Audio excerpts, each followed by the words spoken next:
Mislit ću na tebe, lice tvoje s renesansnog platna, oči tvoje sjetne, zagledane u daljinu, u trenutku kad zadrhti jedna ruka vješta,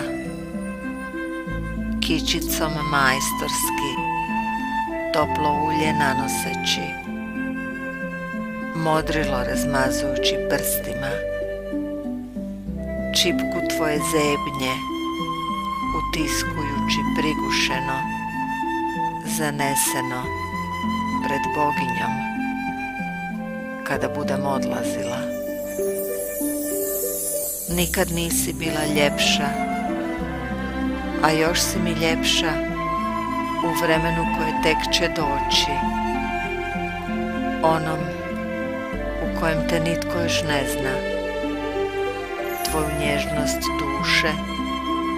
provučene kroz vjetar koje ništa naudilo nije, i oluji strašnoj oduprijeti se